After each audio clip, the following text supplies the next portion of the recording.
మనం తెలుసుకోవాల్సింది ఏంటంటే ఈ రాజ్యాంగం ఉంది కాబట్టే భారతదేశం ఈరోజు అన్ని రంగాల్లో అన్ని కోణాల్లో ముందుకు దూసుకువెళ్తుంది. ఈ ఫాల్స్ నరేటివ్ని సమాజంలోకి మెల్లగా ఇంజెక్ట్ చేస్తున్నారు.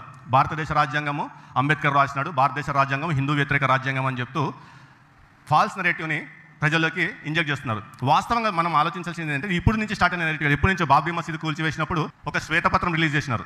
ఆర్ఎస్ఎస్కు సంబంధించిన సంస్థలు ఒక శ్వేతపత్రం రిలీజ్ చేసి ఏం చెప్పినారంటే ఇప్పుడున్న రాజ్యాంగం ఏదైతే ఉందో అది హిందూ వ్యతిరేక రాజ్యాంగం అని ప్రచారం స్టార్ట్ చేసినారు. ఎట్ ది సేమ్ టైం ఎప్పుడైతే బాబాసాహెబ్ అంబేద్కర్ గారు రాజ్యాంగంని ప్రవేశపెట్టారో అప్పుడు ఆర్గనైజర్ పత్రికలో ఈ రాజ్యాంగంలో మాదంటూ ఏది లేదు, మాకు సంబంధించిన మనుస్మృతి మాత్రమే, మాకు మనుస్మృతియే రాజ్యాంగము, ఇది మాకు ఇష్టం లేదు, ఇది మేము అప్పటి నుంచి కంకణం కట్టి ఇలా 100 years వాళ్ళు సంస్థను స్థాపించి అందుకే ఈ రోజు పెట్టాలని చెప్పేసి ఈ రోజు ఈ విషయాలు మాట్లాడాలని చెప్పేసి మేము నిర్ణయించుకుంది. ఎందుకంటే ఈ రాజ్యాంగము బ్రాహ్మణ వ్యతిరేక రాజ్యాంగము, హిందూ వ్యతిరేక రాజ్యాంగం అన్నాను నేను.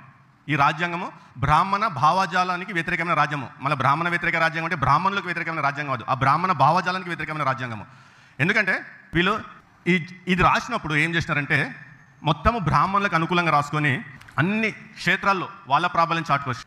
మతపరమైన క్షేత్రము, కుటుంబపరమైన క్షేత్రము, లేదా విద్యాపరమైన రంగము, లేదా ప్రభుత్వ పరిపాలన లేదా పాలిటిక్స్ పరమైన క్షేత్రము, అండ్ మీడియా రంగము, వ్యాపార రంగము, ఆర్ట్స్ అండ్ కల్చర్, ఈ 7 చోట్ల వారి యొక్క ప్రాబల్యాన్ని చాటుకుంటూ వారికే సమస్త అధికారాలు అప్పగించుకుంటూ కింది వాళ్ళు కేవలం వాళ్ళు చెప్పినట్లు వినాలా అని చెప్పి బ్రాహ్మణులకు అనుకూలంగా రాసుకున్న రాజ్యాంగము, శూద్రులకు వ్యతిరేకంగా రాసుకున్న రాజ్యాంగం, ఇది వారి రాజ్యాంగం. ఇప్పుడు ఉదాహరణ చెప్తాను చూడండి. వడ్డీ వ్యాపారంలో బ్రాహ్మణుడు వడ్డీ తీసుకుంటే బ్రాహ్మణుడికి పావులా వడ్డీ, క్షత్రుడు వడ్డీ తీసుకుంటే ₹1, వైశ్యుడు వడ్డీ తీసుకుంటే 30 బారాన ఎంత 75 పైసలు, అదే శూద్రుడు వడ్డీ తీసుకుంటే ₹1. అంటే కులపరంగా రాసుకున్న రాజ్యాంగం ఇది. కానీ ఇది ఏం చేస్తుందంటే చట్టం ముందు అందరూ సమానులే.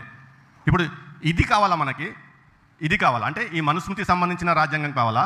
ఎక్కడైతే మనల్ని విభజించి నువ్వు వేరు నేను వేరు, నువ్వు నన్ను ముట్టుకుంటే నేను మైలు పడిపోతాను, మైలు పడిపోయిన నేను మళ్ళీ శుద్ధీకరింపబడాలంటే గోమూత్రంతోనే కడుక్కోవాలి, అంటే నీకంటే కూడా గోమూత్రము మాకు శ్రేష్టమైనది, గోవు యొక్క మలమూత్రాలతోనే మేము శుద్ధీకరింపబడతాము. అంటే ఒక మనిషి ఇంకో మనిషిని ముట్టుకుంటే ఆ మనిషి తనను మైలపడిపోతాడు, తను శుద్ధీకరించుకోవడానికి జంతు జాతిలో పుట్టిన గోవు యొక్క మలమూత్రాల ద్వారా శుద్ధీకరణ జరుగుతుందంటే మనిషి నీకు ముఖ్యము, గోవు యొక్క మలమూత్రాల ముఖ్యము, ఆలోచించాలా.